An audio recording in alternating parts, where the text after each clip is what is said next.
Hey guys, Razorblade Mango here, and today I'm going to be talking about the PlayStation 5 reveal event that happened last week. So, it finally happened. We finally got to see what the PlayStation 5 looks like. We finally got to see the opening salvo of the exclusives that are coming out for it. And so far, from what I've seen from a lot of people, the consensus has been mostly positive, which is, for me, a big sigh of relief because I was bracing myself for a complete disaster. I was bracing myself for a tone deaf, misguided, very out of touch presentation of this next gen console, but turns out I had nothing to worry about. And Sony kind of set themselves up to fail in a sense, because they've done this act where they have been building this mystique around the PlayStation 5 for almost a whole year now. And they were relatively quiet last year, and the reason they gave for that is because, and I remember this quote, I don't remember who exactly said it from PlayStation, but they said, "We're going to keep our heads down this year so we can spring up even higher next year when we show off the PlayStation 5." And that's all well and good, but that strategy only works when the end result is satisfying. And thankfully, I think the end result from this PlayStation 5 event was more than satisfying. And if you watched my live reactions to it, you'll notice that I was a bit, maybe, you could probably realistically gather from it that I was underwhelmed by it.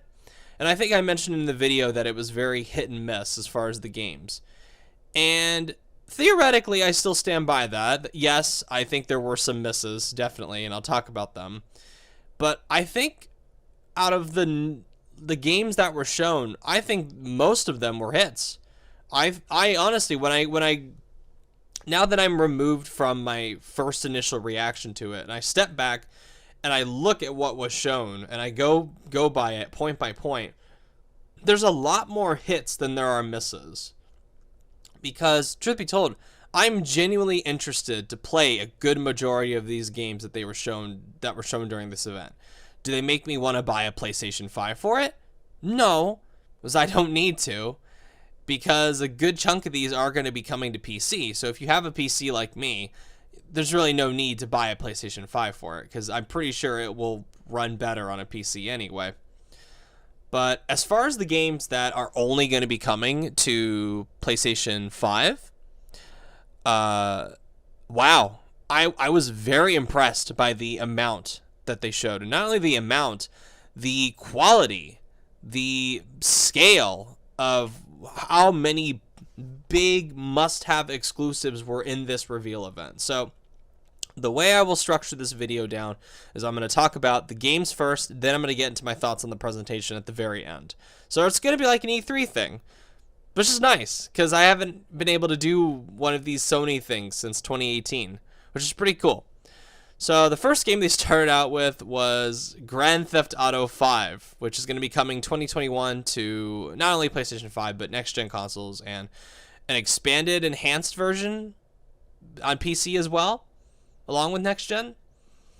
So I love Grand Theft Auto 5, okay? I think that is one of my favorite Rockstar games. The campaign in that game is a lot of fun. I sometimes go back and play it just so I can go and fuck around in the world. I think it is a damn good time. And I know people love to hate on online, and I do definitely have problems with GTA Online because of how poisonous its influence has been for a number of other video game companies, including 2K, who are the parent company of Rockstar. I must admit, back in the heyday of GTA Online, I enjoyed it a lot. But would I play it again these days? No, not really. Even though I own it on PC, I own it on 3 different gaming systems. I own it on PS3, I own it on PS4, and I own it on PC. So, but I just really have no desire to go back and play GTA Online again. And they said that I'm gonna go by what the wording was used by Rockstar, is that the expanded content is only going to be for the online. There's not going to be any new content, anything really significant for the campaign. I'm pretty sure the only upgrade the campaign is going to see is just visual upgrades. That's it. And I don't even know what those entail. I'm sure we'll find out more about it come the end of the year. And I guess they're going to be releasing a GTA Online separately, like a version of it separately for, I don't know if it's for purchase, but I assume it's for purchase, considering they said that PS5 owners can get it for free during the first 3 months. So I assume they're going to start charging to access GTA Online separately, which I'm not a big fan of that. I don't think that's really all that cool, but look, it's GTA 5. It's GTA Online, which is the most successful entertainment product in the history of ever. So for people talking about, asking why are they doing this? Why is this happening? Money. It's a very simple explanation. Money. Sony, and even though they pay Rockstar for these exclusive deals, they see a significant portion of the microtransactions that GTA Online makes. And to this very day, more than almost 7 years later, GTA Online still makes a shitload of money per year. Like an indescribably large, eye-watering amount of money. I don't have the specific figure in front of me right now, but it's a lot. It's GTA Online makes in a month what some games could only dream of making in a year. Hell, 2 years. So GTA Online is huge, and it looks like PlayStation is going to continue that partnership with Rockstar, even though it's not really the partnership I want to see. I'd much rather they try to, I don't know, bring Agent back or something, but it is what it is. It's GTA 5 Online. It is what it is. It's a behemoth that's not going to stop anytime soon. Hell, it might even continue into the PlayStation 6 for all we know, considering how much money it makes. How much money it still makes per month. So, and also as far as having that be the opening for the presentation, it didn't really give me a lot of confidence, per se. Because I thought, oh no, is it just going to be all these big, stupid AAA, like the generic AAA games that are coming out? And look, I love GTA 5, but to see GTA 5 as the opening for the PlayStation 5, it needed to be like in the middle somewhere. It should not have been the opening, because that was like Sony ran out of the gate and just accidentally like tripped and fell on its face.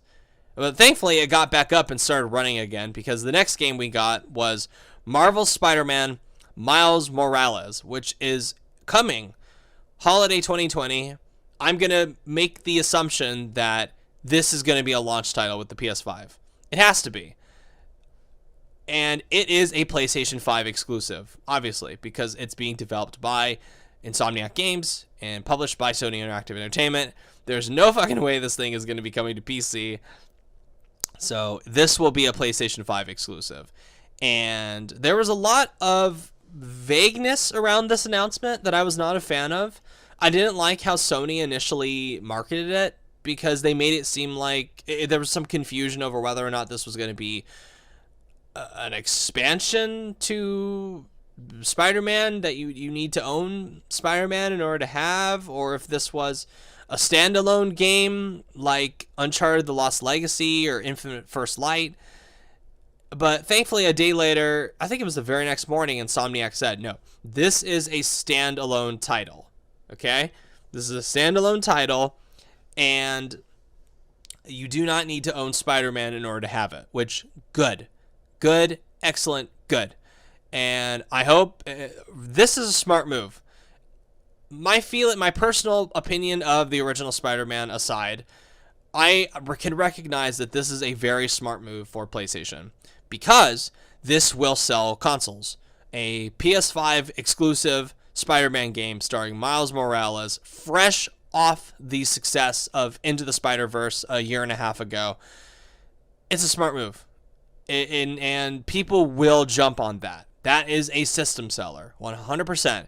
I can recognize that. Even though I don't like the original Spider-Man game, I can recognize that this is a system seller. Will it make me want to buy a PlayStation 5 day one? No, it will not. But I do recognize that there is an audience out there that will look at that and go, yes, I must have a PlayStation 5 day one so I can play the latest Spider-Man game. Especially if it's $40. If it's $40 or $30 or something cheaper than $60, that is an incredibly smart move. Not only are they going to get a brand new console, not only are they going to get a brand new Spider-Man game with it, they don't have to pay a full $60 for it, and they don't have to own the original Spider-Man to have it. That is incredible. That is a great deal. And I can admit that. You know, even as somebody who's not a fan of that Spider-Man game, I can admit that. So, didn't stop there with the heavy hitters. They moved right along to Gran Turismo 7, which that was one of the obvious ones that was going to be there. No release date for it. And yes, it is a PlayStation 5 exclusive, and we did see some raw gameplay of it, which I was very surprised by because I thought we were just going to see some CGI trailer. We got the CGI trailer, but we also got, I think it was like a minute and a half straight raw gameplay. And for someone like me who's not a car guy, who's not a racing guy, I thought it was just whatever. I was just kind of bored by it. But as a PlayStation guy, I absolutely can recognize that Gran Turismo is a big franchise. It is one of PlayStation's big franchises. And when this comes out, it might sell consoles. I don't know about might. It definitely will sell consoles for people who love cars, who love the looking at the interior of cars, who love designing cars. This is a big game for them. And I was just impressed. They showed gameplay, which... Oh, we didn't even see gameplay of that Dirt game during Xbox's thing last month. We saw straight up gameplay of it from the PlayStation 5 on Gran Turismo 7. Okay, cool. Right off the bat, two big heavy hitters from Sony. Spider-Man, Gran Turismo 7. Then they moved on to yet another big heavy hitter, Ratchet & Clank, a brand new Ratchet & Clank game called Rift Apart. No release date, but again, confirmed to be a PlayStation 5 exclusive. This is also the second game to be announced at this presentation from Insomniac, who are, if you guys aren't aware, they were finally bought by PlayStation. So Insomniac Games is one of the PlayStation worldwide studios now. So, and you can already see the fruits of that investment already bearing fruit. Or I think I fucked up that analogy. Whatever, the seeds of that investment bearing fruit. There, that's better. So we got Miles Morales, and now we got Ratchet & Clank, which Ratchet & Clank has a lot of nostalgia factor for a lot of people who grew up in the PlayStation 2 era, like myself. I like Ratchet & Clank. I don't love it, but that is a series that has made games that I have consistently liked. And this new one looks really cool. I love the idea of going through the rifts. To me, that is a very organic usage of, if they want to tout the whole SSD thing with the PlayStation 5, this is how you do it. You make a game that is centered around traveling to worlds in a split second. And I'm not just talking about different parts of the arena. If that trailer before the gameplay was shown is to be believed, we will be hopping worlds in a matter of seconds. I don't know how true that's going to be, but that is a very exciting prospect. And the gameplay for it, while it looked choppy on a frame rate perspective, it does look fun. It looks like a fun game, and I am excited to play it. Would I buy a PlayStation 5 for Ratchet & Clank Rift Apart?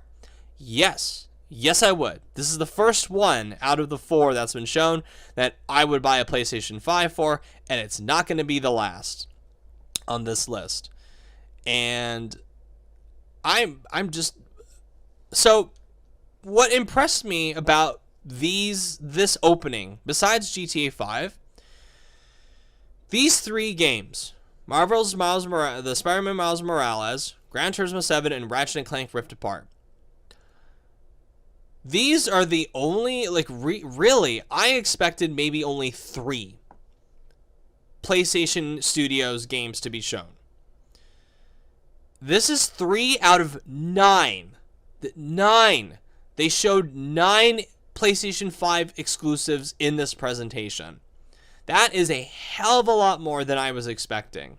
In fact, I'm pretty sure I am right, but during this presentation, They showed more PlayStation, actual legitimate, not coming anywhere else, not going to PC, actual legitimate PlayStation 5 exclusives in this reveal event than they showed off back in E3 2013 and the PS4 reveal event. I think they showed more PlayStation 5 only games here than Sony showed off 6 years ago in 2013 at E3 2013 and the reveal event combined for PlayStation 4. I think PlayStation 4 they showed off it was Infamous Second Son, Knack, Killzone, Order 1886. I think that's it. They only showed off like 4 or 5 PS4 exclusives during those 2 events. And during this one event for the PS5, they showed 9. They showed more here than they did when they first announced the PS4 in this one event. And there are rumors that there's going to be another one in August, and we might even see more there. Which, wowie. So moving on to Project Athia, which is the game from Square Enix, which is the new IP that they talked about a while back from the Luminous Studios, which is the team behind Final Fantasy 15, which we'll see about that. No release date. It is a PlayStation 5 timed exclusive, but it is also coming to PC. As far as I'm concerned with that trailer, it certainly looked like a Square Enix game because of how pretty it looked. And that's about it. That's all I got to say about that one. Stray, which is from Annapurna Interactive, coming 2021. It's a PS5 and PS4 timed exclusive, also coming to PC. Involves a cat. You get to play as a cat in a cyberpunk world. Okay. All right. It's really, again, that's kind of all I got for that one, because Annapurna is a publisher that I see their name and I'm automatically inclined to go, okay, I'm more than likely will give that a chance. Even if I end up not liking the game, Annapurna Interactive have a really good track record with their stuff. Like, really good. This is the same publisher that brought out What Remains of Edith Finch, which I think is one of the greatest games ever made. They also brought out Donut I think it was Donut County, which is a good game. Gorgoro. They brought out a bunch of other stuff. Oh my god, like Watam, Sayonara, Wild Hearts. I believe they're doing the next game from... Oh no, we'll get to that later, because that's also in the video. I almost forgot. But yeah, they make a lot of good shit. They're kind of like the indie portion of PlayStation that was at the beginning of the PS4 generation that kind of broke off into their new thing. Because a lot of Annapurna Interactive employees, and I've talked to some of them at conventions, they are from PlayStation. So that's why they have such a good relationship with PlayStation these days. Moving on, we're getting into another string of PlayStation 5 exclusives. The first one is Returnal, which is from Housemarque, who are the team behind Nex Machina and Resogun. Now, I'm not sure about this one because it involves a roguelike environment set within a time loop on this alien planet, which, to be honest, and I'll mention this with another game that's coming up later, I'm not usually a fan of time loop games. There are the exceptions, like Majora's Mask, that I really can get into. But time loop games tend to lose my attention after a while. It's just something about the repetitive nature of them that I don't like. And I'm usually not a fan of roguelike games, because I just... the randomization of it just doesn't really gel with me all that much. But I like Housemarque. I think they make good stuff, and they are long overdue to have a big success, because they make good games that people unfortunately just don't buy. And I wish Sony would just buy them at this point, because Sony seemed to have a really big interest in them. So much so that Housemarque was willing to put their Battle Royale game on ice in order to make this Returnal game. So I hope it bodes well for them. I hope it's a really good game, but it's I've kind of stacked the deck against it a little bit just because of my own preferences with games. So we'll see. The next PS5 exclusive they showed off was Sackboy, A Big Adventure, which Little Big Planet is a series that I blanked on mentioning for my predictions for this event. And now that I've seen it, I'm kind of like kicking myself. I was like, oh shit, duh, Little Big Planet. But this is not a traditional Little Big Planet. This is a mascot platformer, and there were quite a few of these during this event. This is a mascot platformer starring the protagonist, the main icon from Little Big Planet, Sackboy. And it's up to 4 players, can do co-op, and it just looks like a platformer, which I've saw comparisons to Super Mario 3D World, which I think is pretty fair. It's PS5 exclusive, no release date. It's not being developed by Media Molecule, who are still supporting Dreams right now. It is being developed by Sumo Digital. And I'll be honest, I do not like Sumo Digital. I think they are not the best when it comes to being a support team for games. And when they tried to make their own thing called Snake Pass, I absolutely hated it. So, and also the last Little Big Planet was pretty glitchy from what I remember, because I played a little bit of it. So, this is kind of a wait and see for me. The next one they showed off, which came as a big surprise, is called Destruction AllStars, which is from, I think it was one other studio and Wushu Studio. Now, this has a lot of Wipeout alumni behind it. And initially, during the trailer, I thought it was Wipeout. But it turned out to be this kind of, I heard it described as Fortnite Twisted Metal, which I guess is kind of a fair visual representation of it, because it's very flashy like Rocket League, very colorful like Fortnite, but it's got that destruction element that Rocket League really only plays with a little bit. It's got full-on destruction, car destruction, and not only car destruction, but people can get out of their cars and fight each other in person. It looks like they can hijack cars and blow them up. They can do parkour along the arena. It just looked, at first I went, oh, is this their live service thing that they're doing? But by the end of the trailer, I was sold. I'll be honest, if this is what PlayStation meant by they wanted to do more live services, more power to them. I like to see more flashy, colorful stuff like this. At least it's not a bland, grim first-person shooter. I'll take something like this that's just wacky and weird and chaotic over that. I just hope it's a success, and I hope PlayStation properly nurtures it throughout its life cycle, because if they don't, then it's just going to be dead on arrival. And moving on to another big surprise of this event was a game called Kina, Bridge of Spirits, which is coming holiday 2020.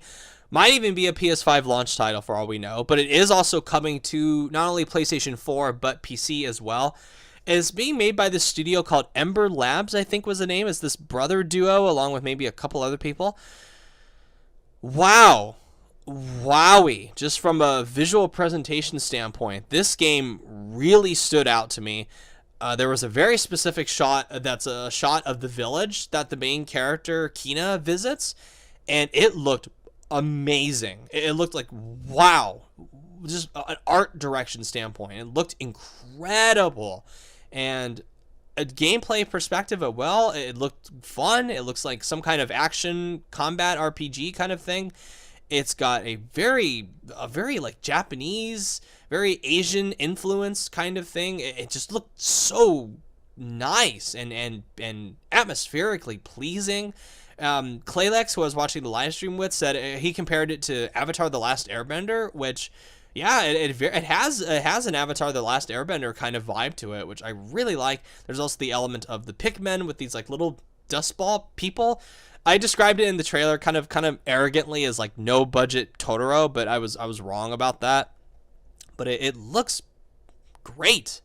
I'm really excited to get my hands on this. I'm not going to buy a PS5 for it. I'll get it on PC, but This is one of the ones I was not expecting. I'm really excited to play this. The next one they showed, which was one of the few misses for me as far as games that I was like, why is this here?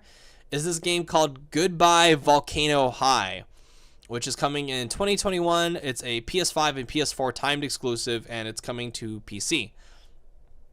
I think I'll pass on this one. It's not that I dislike visual novels. It's that and Claylick said that it reminded him of Life is Strange, which he called the how did you I know you're watching Claylick. I think he says like the high school lesbian romance game, which is not exactly accurate of what the first Life is Strange is, but I know what he was going for. Because, truth be told, I can get into games like this that are very story-driven and very, like, atmospherically melancholic and almost emo to an extent that has these high schoolers. And I do like the first Life is Strange. I will defend it till my grave. I do not like Before the Storm, though. I have to make that distinction. I fucking hate Before the Storm. I think it's only when Don't Nod does Life is Strange that I like it. Because I did like that first episode of Life is Strange 2. I still haven't even played those last 4 episodes. But going back to Volcano High, it looks like one of these that could be hit or miss for me.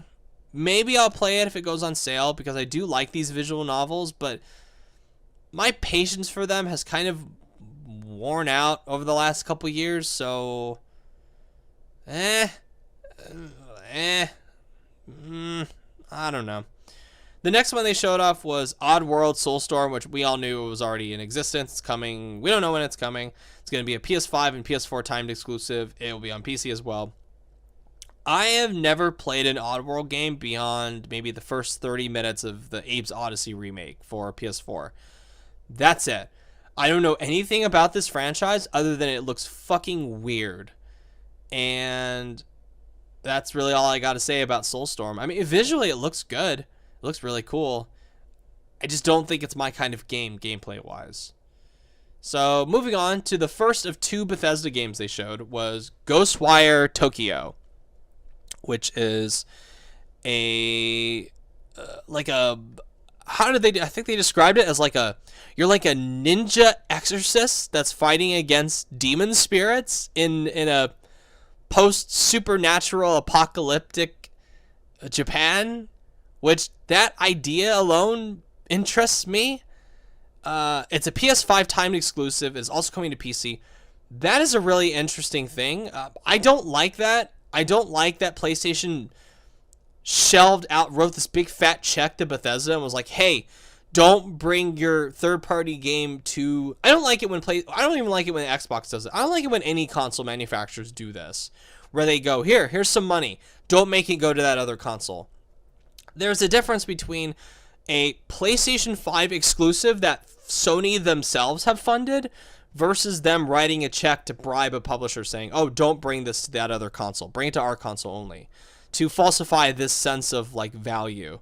And that's the situation with not only Ghostwire Tokyo, but with also another game we're going to talk about later, Deathloop, which are both from Bethesda. I don't like that practice. I react to it the same way I reacted to any, in this case, annoyed disdain. I don't like it. But going back to the game Ghostwire Tokyo, visually it looks not exactly next gen, but I don't really care because it looks interesting from a gameplay perspective, where you're you're doing like all kinds of martial arts moves on these spirits. It's like this weird mixture of super hot, like the pixelated art style with like BioShock of sorts. It looks strange. And I'm into it. I know Epic Steve joked that as soon as I saw the headless schoolgirl, I quipped, yeah, I'm interested. And I know he joked about that, but yeah, there's truth to that, honestly. I'm into weird shit. I like my games weird. And that's why I tend to be more interested in the Japanese stuff than I do like American games these days. Because I think American sensibilities are just kind of bland compared to what the Japanese can come up with. It looks weird, and I want to play it because I like the idea of being a ninja exorcist. I like that. That sounds different. The next game they moved on to was Jet: The Far Shore, which is coming holiday 2020. It'll be a PS5, PS4 time exclusive, and it's coming to PC. I have nothing to say about this. I don't care about this. The next game they moved on to was Godfall, which it's coming holiday 2020. It's more than likely going to be a PS5 launch title. It's another one of these that's a PS5 launch exclusive. It's a timed exclusive, and it's coming to Epic Games Store or PC. Might come to Steam at a later date. I don't know, but terrible trailer. Honestly, really bad because of the shitty rap music and the fact that I still don't really have a good sense of what the minute-to-minute gameplay of this game is, other than it's a looter shooter. Or sorry, a looter slasher. And that already, it's like, pass. I'm tired of looter shooters. I'm tired of these loot games. I don't like Gearbox. I think Gearbox is a trash publisher. Like, honestly, I just see Gearbox's name these days, and I just go like, ugh. Like, the only game I can really imagine myself buying that would have the Gearbox logo on it would be if they were to ever bring back Tales from the Borderlands at some point, like a sequel to it, and Telltale were involved. That's really the only time I could see myself buying a fucking buying a Gearbox game, because I hate Gearbox and I don't want Godfall, because Godfall to me just looks boring.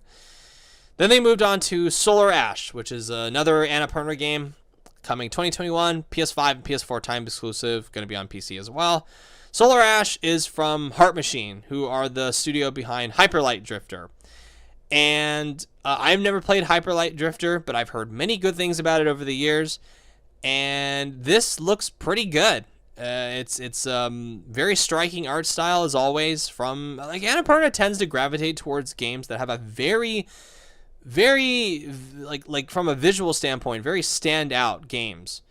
And Solar Ash continues that reputation for Annapurna because it looks very, very striking.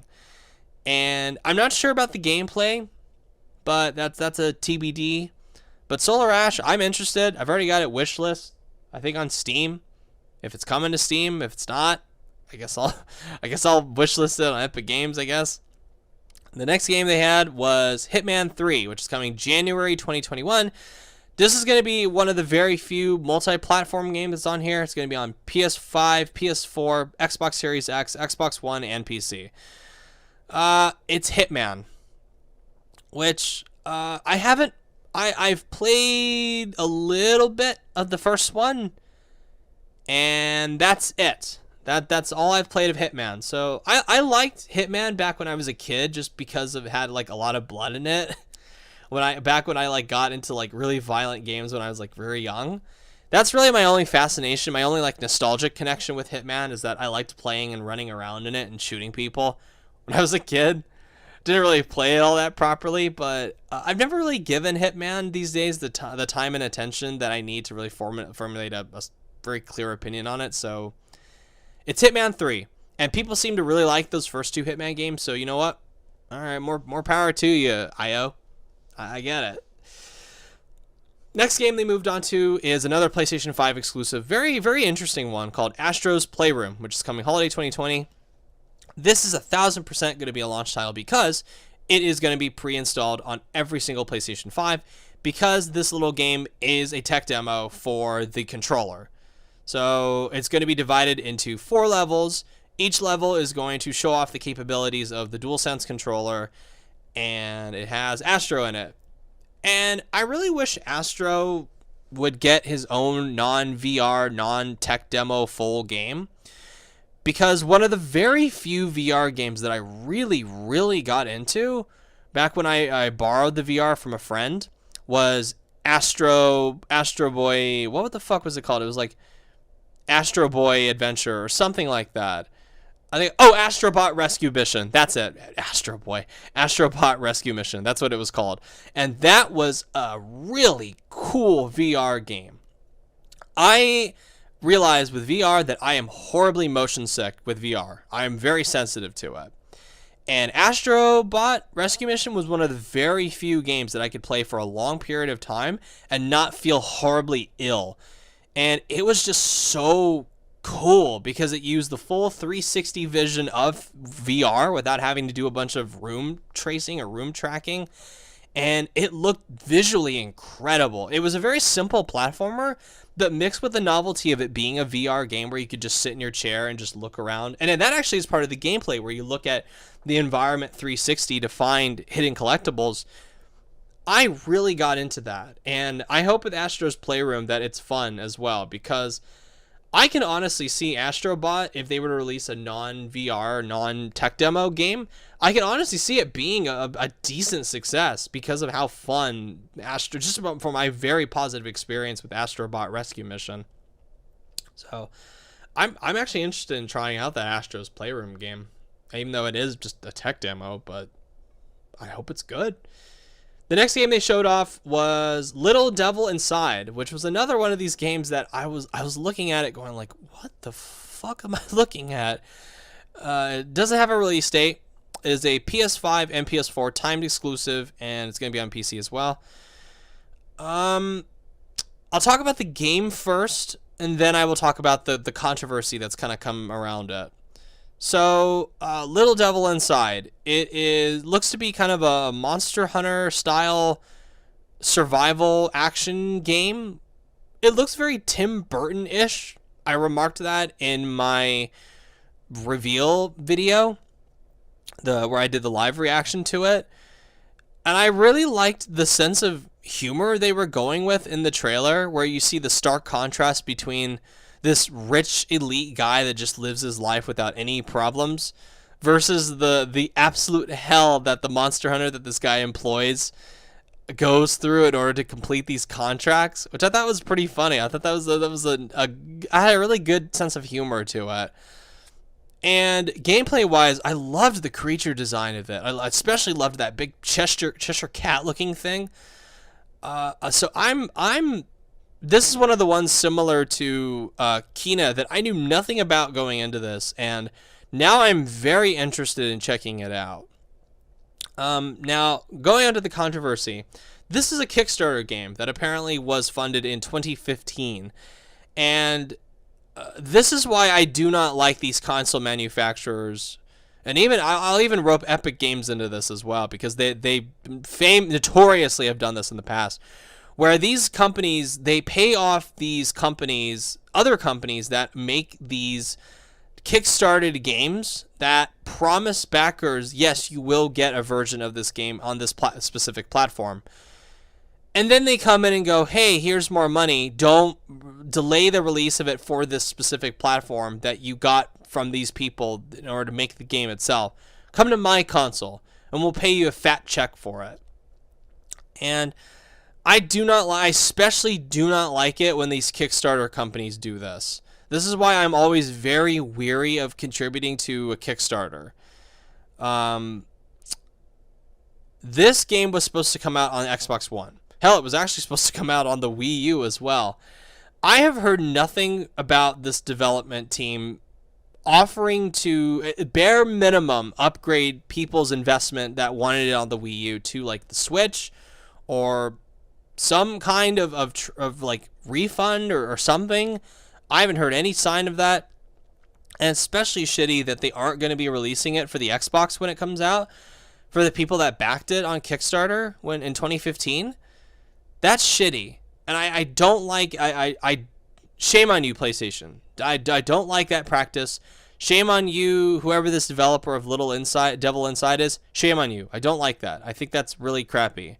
The game itself looks good. I like the look of it, but the business practices of it gives me pause whether or not I want to support it. I more than likely will buy it, depending on what I see from raw gameplay. If it looks good, if it doesn't look good, I won't buy it. But this is one that I'm iffy about this from a business standpoint perspective. So we'll see.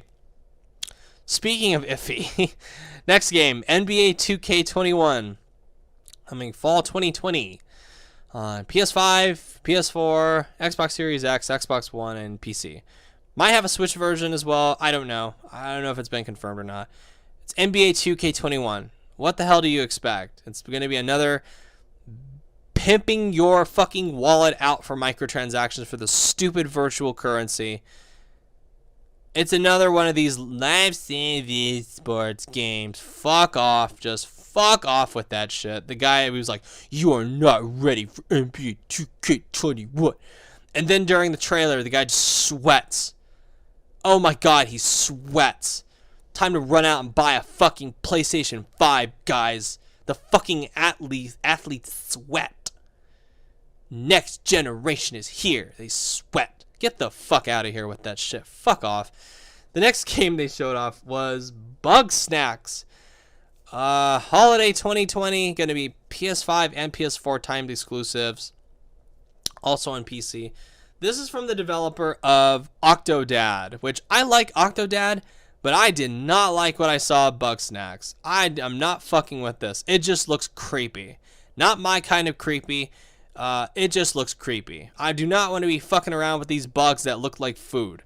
I do not want to be eating these bugs that look like food with their googly eyes and their weenie hands and there's like ribs running around with legs. No thank you. It weirds me out and I don't like it. The next game is a big one. Big one. One of the biggest ones in this presentation. One of the ones that I was like, I will buy a PS5 just for this.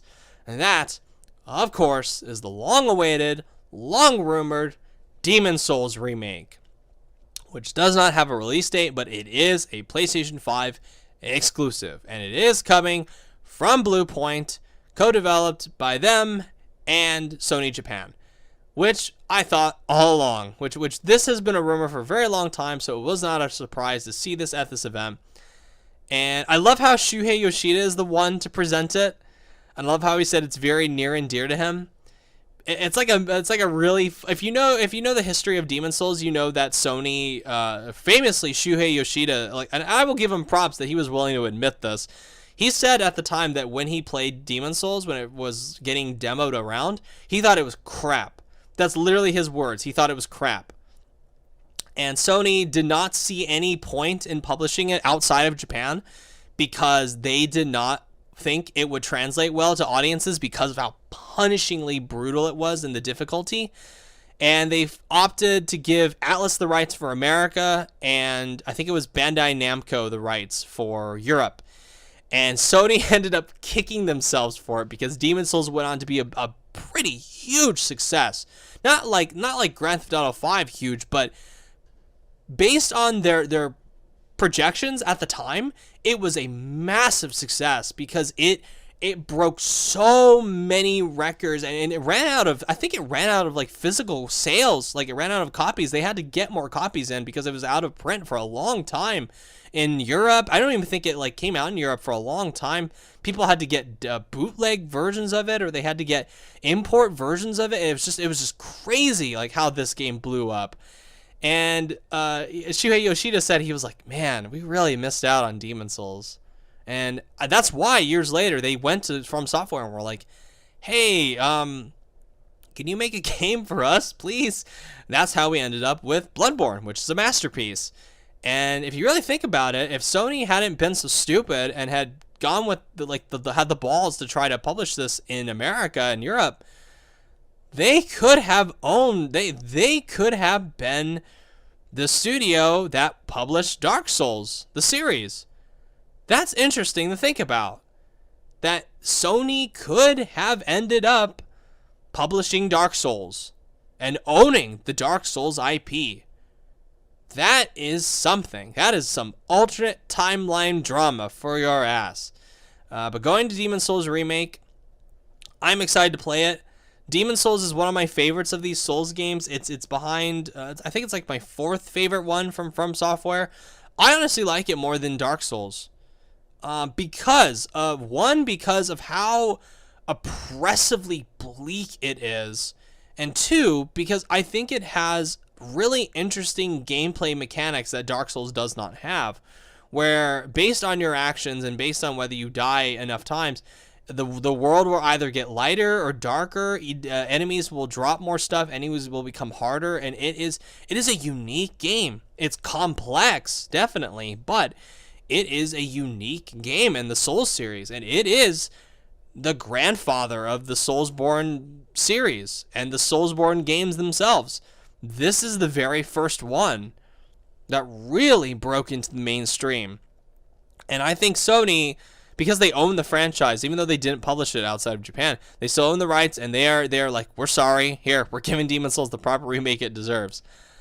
One thing that concerns me about this remake is the visual presentation and the redesign of the monsters, which From Software have a very iconic look to their games and their creature design. And while the Demon's Souls remake does look very good, and while I am excited to play it, I am not sure how I'm going to feel about the change in visual atmosphere, the change in color palette, and the change in the creature design, because we're already seeing design changes for creatures like the Flame Lurker and the dragon, the God Dragon, or the Dragon God. I think that's the Dragon God. They look very different from the original Demon's Souls, and I'm not sure if I'm going to be on board with some of the big visual changes with the creature design, especially the Flame Lurker. The Flame Lurker has a very unique look in the original Demon's Souls, but in the remake, he kind of just looks like something out of like Diablo. Just looks like something out of Diablo, which I guess. I mean, we'll see. I trust Bluepoint. I respect the hell out of Bluepoint. I think their remake of Shadow of the Colossus was mostly really good. Even then, with Shadow of the Colossus remake, they changed the color palette to make it look more modern. Whereas one of the big things I really like about Shadow of the Colossus, the original, is that washed out color palette. And unless you put on a filter for the remake, it's not there. The visual beauty is still there, but the color palette is very different. So that's my one gripe about these Bluepoint remakes, is that they tend to swap out the color palette when it's not needed. So we'll see with Demon's Souls. The next game they came up with was Deathloop, which is coming holiday 2020. It's another Bethesda title that is getting a PS5 timed exclusivity, and it's going to be on PC. Similar to Returnal, which I talked about earlier, I am not usually a fan of time loop games. And when they showed off that CG trailer for Deathloop during last year's Bethesda E3 presentation, the notoriously terrible E3 2018, or sorry, E3 2019 Bethesda conference, Deathloop to me just did not look all that interesting. And it's also because I'm very iffy about Arcane Studios. I really like the first Dishonored, but I don't like Dishonored 2. I don't like Prey. So this could go either way for me, but to be honest, I'm much more interested in Deathloop now because of its presentation. Here, I don't remember in the E3 2019 CG trailer them having this very big blaxploitation vibe to it, where it's these two black not protagonists, but playable characters that are rival assassins, and you have the visual style in the trailer, like this new one, this gameplay demonstration, very reminiscent of blaxploitation movies. I remarked during the reveal that it looked like Black Dynamite almost, which in turn is a parody of movies like Dolomite and Shaft and a lot of the blaxploitation movies of the 60s and 70s. And I'm on board with that. I think the blaxploitation style mixed with science fiction and supernatural elements makes it's similar to Ghostwire Tokyo, where it's something I have never seen before, at least on this scale. I have never seen a game try to go for a blaxploitation style mixed with supernatural and science fiction elements. The only one I can really think of, I guess, is if you guys can come up with games like that, I'm all ears. I'd love to hear about them, but really the only thing I can think of that's even comparable is maybe Afro Samurai, but that's more Asian influence, definitely, than blaxploitation. Yeah, it's something unique with Deathloop, and I'm looking forward to seeing if it actually pans out to be something good. So moving on to the next game, which oh man, I'm so excited for this next one. Resident Evil Village, which is the next mainline Resident Evil game.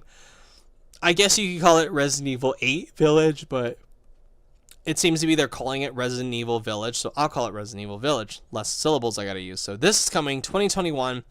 It's coming to PS5, Xbox Series X, and PC. This is a true next-gen Resident Evil game. No cross-gen bullshit with this game. And that makes me happy. And there have been a lot of rumors about this game for the past couple months. So this is another one that wasn't a surprise that it was there. What surprised me is how different it looked from the usual Resident Evil game. Aside from the fact that werewolves are in it now, which is not as goofy as I initially imagined it would look, it looks to be like... I told a friend that if you were to take that title card with the Resident Evil 8 Village, with that snowy village in the background, with the castle looming over it and the windmill turning on the left-hand side, if you were to take away the Resident Evil name and put in Castlevania, you could probably get away with tricking people into thinking that it's a Castlevania game. Because it looks so much like a Castlevania game visually.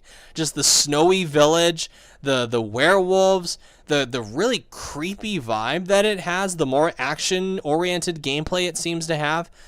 And yet, it's a Resident Evil game that's set in this creepy-ass Transylvania-like village that has this big looming vampiric-looking castle looming over it. It looks fucking cool. I am so on board for this game. I am really excited for it. This is right now the 2021. Out of all the games that have confirmed 2021 release dates, this is the one that is my most anticipated right now. And I just hope it doesn't continue the problems that I usually have with Resident Evil games, where the second half tends to be a lot weaker than the first half, and whenever they venture outside the village, it tends to suck.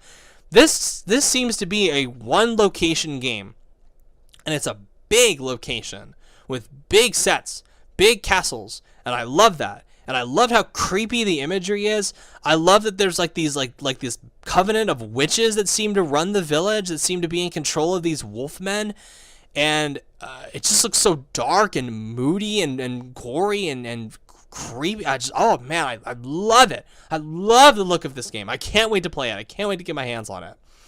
So the next game they showed off, which is another Capcom title called Pragmata, which this is coming in 2022. Not 2020, not 2021, 2022. PS5, Xbox Series X, and PC. This is not a PS5 exclusive. This is a brand new franchise from Capcom. And I don't know what the hell is going on in this trailer.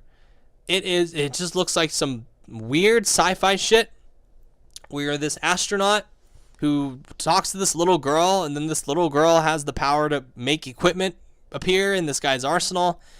And there's a cat that's like a hologram cat where you can see through it and you can see its guts. It looks weird. I don't know how to feel about that, but it looks weird. Okay, it's Capcom. I definitely have my eye on it.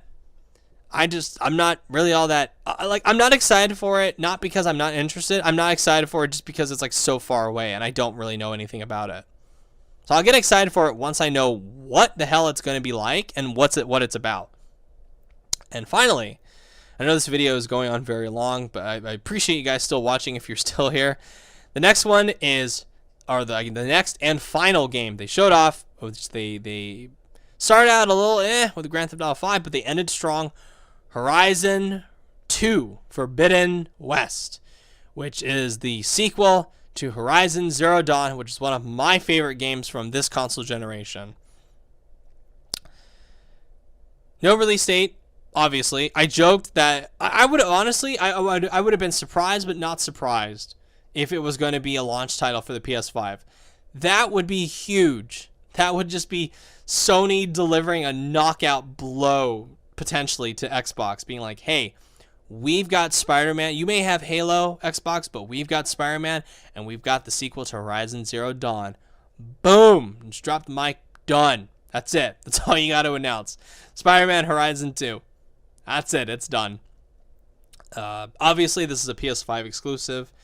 This is not the game that Guerrilla is working on alongside this. I'm surprised we didn't see that game first, then Horizon 2. But it's more Horizon, which is one of the most beautiful games ever made. And it's got Aloy. Aloy is such a great character, like the best new mascot, I think, to come out of the PlayStation 4 generation. And I'm excited as fuck to play it because I love Horizon Zero Dawn. I can't wait for Horizon Forbidden West. There's underwater combat, it seems, and it's set in my area, West Coast, baby!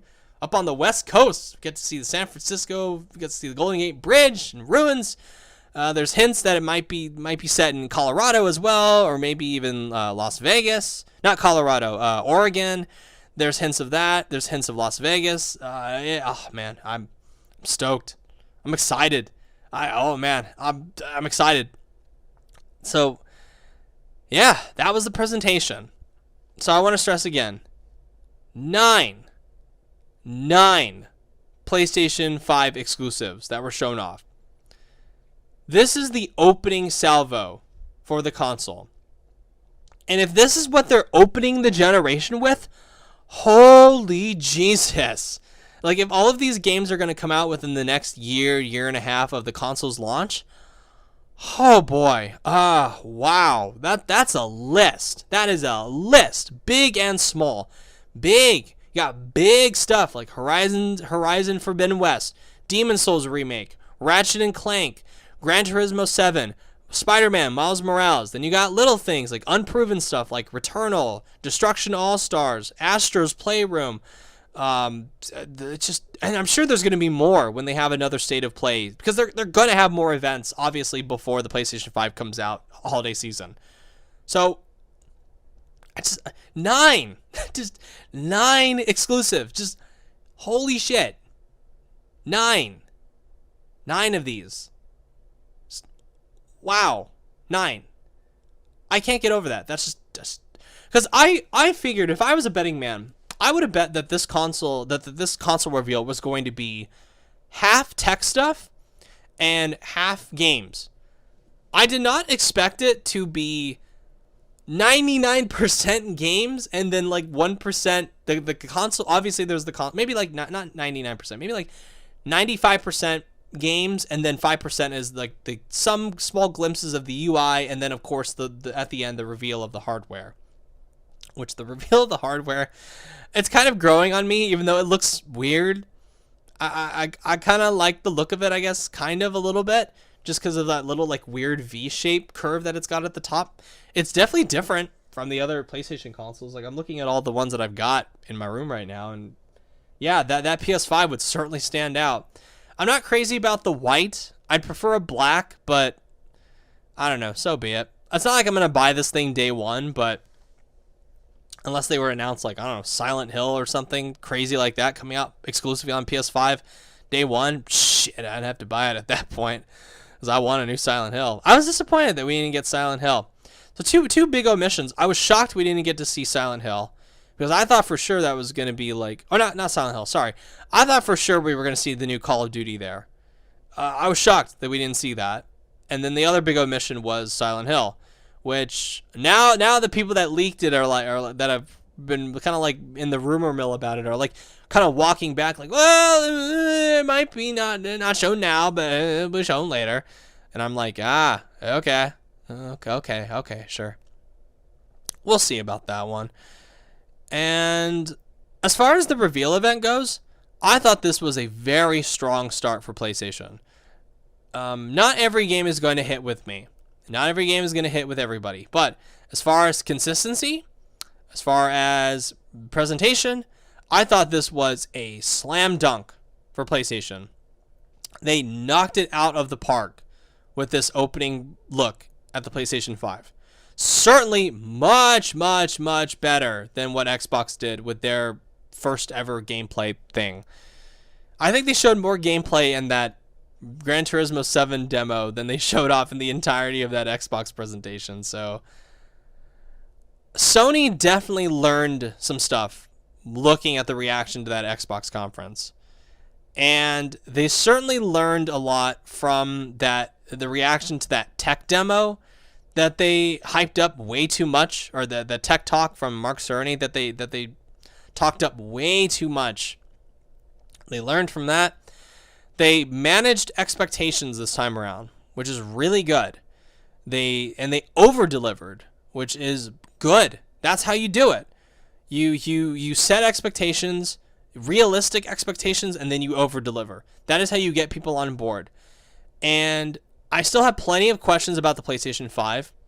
I have plenty of concerns about it that this presentation did not address, like storage space, like backwards compatibility, like whether or not we're going to see upgrades for PS4 game, like free upgrades like what Xbox is doing with the smart delivery stuff. And just many things that I am unsure PlayStation is going to do.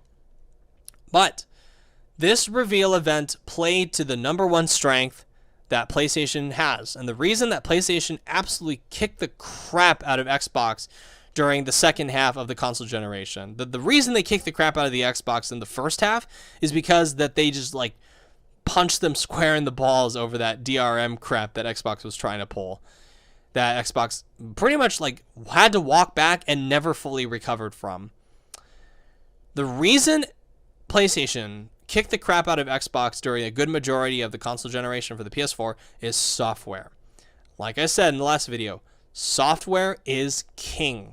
Software is makes the difference between a console, because it's all about the games. And right now, PlayStation's opening look at the PS5 games, as far as games only being available on that single console, not on PC, not on PS4, is huge. Some big heavy hitters in there. Way more than I was expecting. Way more. Not even including Ratchet & Clank, not even including Gran Turismo 7, not even including SpiderMan. Two big ones. Demon Souls. Horizon Zero Dawn. Horizon Forbidden West. I'm going to have to get used to not saying Horizon Zero Dawn anymore. So, big. Demon Souls. That will sell hardware. Horizon 2. That will sell hardware. And that's not even including Gran Turismo 7, which will sell hardware. It's not including Ratchet & Clank. That will sell hardware. Not including Spider-Man, which will absolutely sell hardware at launch if it is a launch title, which I'm pretty sure it's going to be. And I am excited. This is honestly like this is the first time I have ever been really excited about the next generation of consoles, because now that I know what PlayStation has in store as far as games, I'm in. I'm in. I don't care about 4K or 8K or haptic feedback or built-in mics or adaptive triggers or SSDs or whatever. I care about the games. And the games, a good chunk of the PS5 exclusives that they showed at this event looked fan-freaking-tastic. Looked absolutely must-own essentials for me. And that is what I wanted, and that is what I got. So, well done to PlayStation. The fact that they actually managed to pull this off, that it wasn't a big disaster, wow, excellent. I'm very happy to see that. I can breathe a sigh of relief. So anyway, that was that. Before I go, a visual presentation as well of the conference. Very professional, very showy, and had that cocky attitude without being arrogant. Like it's like that athlete that knows that they're hot shit and they can act a little more pompous than everybody else, and everybody else around them has to admit, like, yeah, he acts like an ass sometimes, but yeah, he gets results. That's what PlayStation came off as here. Confident, cocky, but that good kind of cocky where it's like, all right, you've got the games to back that up. Whereas Xbox's thing just looked like they're floundering around, not really sure if you should buy an Xbox Series X. And it looked like I think it was Other Joe on the Angry Joe show said that it looked like a Zoom meeting. The Xbox One it looked so weird. It looked so unprofessional with those shitty backdrops and the crappy audio and the crappy visuals of the cameras. It looked terrible compared to this. This was just so cleanly put together, so professional, so straight to the point.